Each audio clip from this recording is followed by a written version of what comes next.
मुझे एक बहुत ही मुत्तकी और परहेजगार शख्स के जनाजे में शामिल होने का शर्फ बख्शा गया। वो मेरा अजीज दोस्त था। उसको कैंसर जैसी बीमारी ने अपने घेरे में ले लिया था, लेकिन उस जैसा सब्र आजमा और साबित कदम शख्स मैंने अपनी पूरी जिंदगी में नहीं देखा था। वो शदीद तकलीफ में भी अल्लाह का शुक्र अदा करता रहता।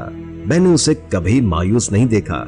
जनाजा अदा करने के बाद मैं दिल हल्का करने के लिए जंगल की तरफ निकल गया। जंगल बहुत पुरसुकून जगह थी। हर तरफ से परिंदों की चहचहाहट की आवाज सुनाई दे रही थी। अल्लाह की कुदरत को सराहता हुआ मैं जंगल के अंदर तक चला गया। अचानक मैंने बहुत सारे दरख्तों के बीच में एक छोटा सा गार देखा। तजस्सुस के मारे मैं उस गार के करीब गया और जो मैंने देखा वो मुझे हैरान कर गया।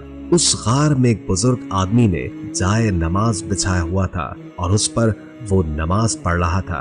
गार के एक तरफ रेहल में कुरान पाक भी रखा हुआ था। मैं उस गार के अंदर दाखिल हुआ और उन बुजुर्ग की नमाज मुकम्मल होने का इंतजार करने लगा। मैंने नोट किया था कि वो बड़े तहम्मुल के साथ नमाज पढ़ रहे थे। उनको नमाज में कोई जल्दबाजी नहीं थी। 10 मिनट के बाद उन बुजुर्ग ने सलाम फेरा। मैंने उन्हें आदाब किया तो उन्होंने बहुत खुश असलूबी से मेरे सलाम का जवाब दिया।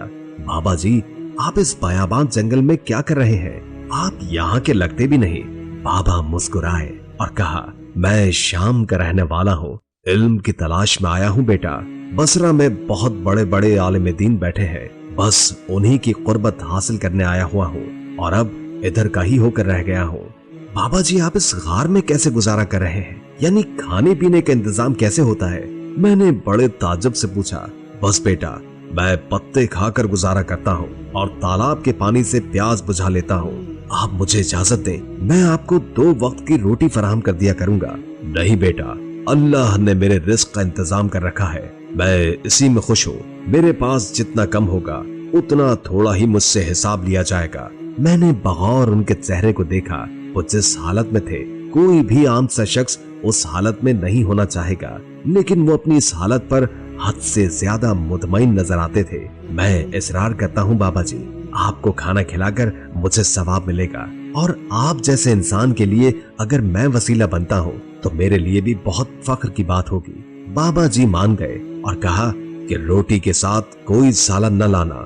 मैं बाबा जी को सलाम करके चला गया। कोई 2 घंटे के बाद मैं उम्दा आटे की रोटियां लेकर जंगल की तरफ निकल आया। अभी मैं गार से कुछ दूर ही गया था कि मैंने देखा कि उस गार के बाहर एक शेर बैठा हुआ है।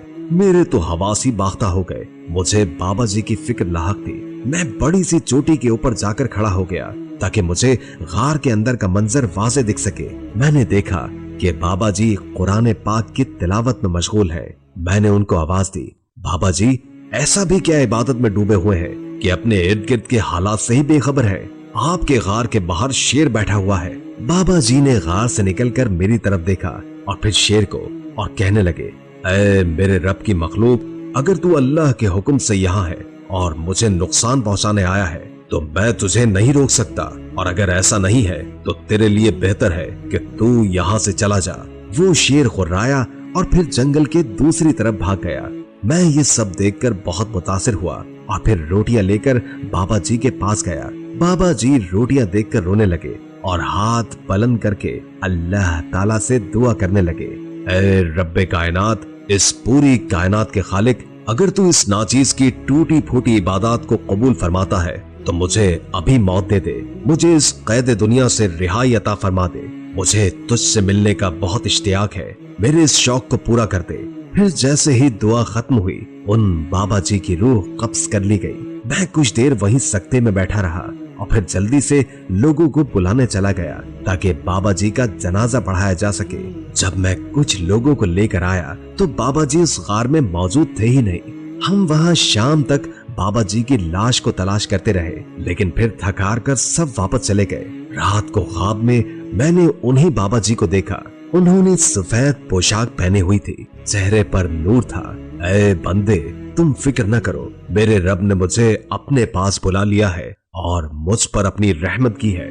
बच्चे, मेरी एक बात याद रखना, जब भी मदद की जरूरत पड़े तो अल्लाह के सिवा किसी को ना पुकारना। वो मुश्किल में डाले तो उससे मायूस मत होना, बल्कि उसकी आजमाइश पर पूरा उतरना। अपने गुनाहों की माफी मांगो। ये दुनिया आजमाइश का है। अबदी जिंदगी तो मरने के बाद वाली है। ये तुमने फैसला करना है कि तुम अपनी अबदी जिंदगी सजा में काटना चाहते हो या जजा में। लोगों का दिल कभी न तोड़ना। अल्लाह की मखलूक के साथ नरमी वाला मामला करना। दिलों में अल्लाह रहता है। अपना दिल हर किसी की तरफ से साफ कर लो। किसी के लिए दिल में नफरत और कीना न रखना। दरगुजर करना सीखो। अपने से कमजोर लोगों से मुस्कुरा कर बात किया करो। मुस्कुराना भी तो सदका होता है ना। रसूल अल्लाह सल्लल्लाहु अलैहि वसल्लम की अताअत करो और उनके अहकामात पर अमल करो। इसके बाद मेरी आंख खुल गई। मैं पसीने में शराबोर था। मेरे दिल की धड़कन बहुत तेज थी। मैंने बाबा जी की बातों को दोबारा जहन में दोहराया और उसी वक्त तहिया कर लिया कि मैं अपनी जिंदगी इस्लाम के मुताबिक गुजारने की कोशिश करूंगा, क्योंकि मुझे अल्लाह ताला की खुशनुदी हासिल करनी है। दोस्तों, हमें हर हाल में अल्लाह ताला का शुक्रगुजार बनना चाहिए। इंसान हमेशा दुनिया की दौलत समेटने में लगा रहता है और उसमें इतना मगन हो जाता है कि आखिरत की दौलत समेटने का याद ही नहीं रहता। अल्लाह ताला हम सबको हिदायत अता फरमाए, आमीन। दोस्तों, वीडियो अच्छी लगी हो तो लाइक करके शेयर कर दें, क्योंकि अच्छी बात आगे पहुंचाना सदका होता है। इससे आपकी भी इस्लाह होगी और दूसरों की भी। और कोई अच्छा सा कमेंट कर दे, इससे हमारी भी हौसला अफजाई होती है। और अगर आपकी कोई खास ख्वाहिश है तो उससे भी हमें जरूर आगाह कीजिएगा। अल्लाह ताला हम सबको अपनी हिफ्ज़ व अमान में रखे। जज़ाकल्लाह।